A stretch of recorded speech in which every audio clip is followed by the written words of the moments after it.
இன்றே டவுன்லோட் செய்து உங்கள் ஃபேவரட் ஷோக்களை என்ஜாய் பண்ணுங்க. என்னத்த அது அதுக்குள்ள சமையல்லாம் முடிஞ்சிருச்சா? ஏட்டி, நாம என்னத்த பெருசா சமைக்க போறோம்? அவங்க தான் கட்டுச்சோறு கட்டிக்கிட்டு வருவாங்கல்ல. 2 காய் வச்சேன், ஒரு கூட்டு வச்சேன். வர்றவங்களுக்கு காப்பி கொடுக்கணும், பால் காய்ச்சியாச்சு, அம்பிட்டுதேன். மௌ, வீராவும் கூட வருவாளா? பொறவு கூட பிறந்தவளை கூட்டிக்கிட்டு போவ, அவ மட்டும் வராம இருப்பாளா? என்னல கேக்க நீ? ஏட்டி எசுக்கி, உப்பு உரப்பெல்லாம் சரியா இருக்கான்னு செத்த பாரு.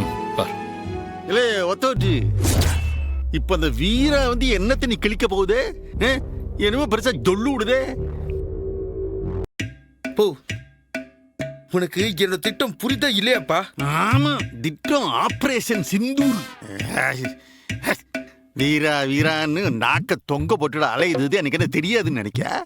நான் நிஜமாவே வீராவை பார்த்து ஜொல்லா விட்டுக்கிட்டு இருக்கேன். அதான் உன் முகரைய பார்த்தாலே தெரியுதே.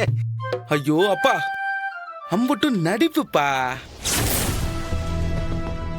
நான் இன்னும் நம்ம போட்டு வச்ச பிளான்ல இருந்து ஒருபோதும் மாறல. இல்லே என்னலே சொல்லுதே? போ, நான் ஆக்டிங் டப்பா கொடுத்துக்கிட்டு இருக்கேன். என்னோட பிளான் என்னன்னு தெரியுமா? அப்படி என்ன பெரிய பிளானு? ஐயோ முட்டாளத்த, வீரா மைனிய கூப்பிட வருவாள்ல, ஆமா, அங்கதான் நான் டிப்ஸ்டே வைக்க போகுதேன். எங்க மைனிய நான் உங்க வீட்டுக்கு அனுப்பணும்னா நீ தாலியை கழட்டி குடுன்னு நான் பிளாக்மெயில் பண்ண போகுதேன். இல்லே மௌனே, நிசமாவடா? ஆமாப்பா, இத நான் அண்ணனுக்கும் மைனிக்கும் கூட சொல்லல. வருவாங்க, மைனிய கூட்டிட்டு போக ஆரம்பிப்பாங்க. அப்பதான் நான் இந்த செக்க வைப்பேன். நான் அவளை பிளாக்மெயில் பண்றத வேணா நீங்க வீடியோ எடுத்து வைங்க, வேணா அது ஆதாரமா இருக்கும்ல. இல்லையே, நீ எனக்கு பிறந்தவங்கிறத கரெக்டா நிரூபிச்சுட்ட.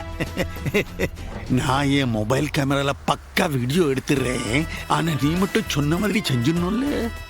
டன்பா.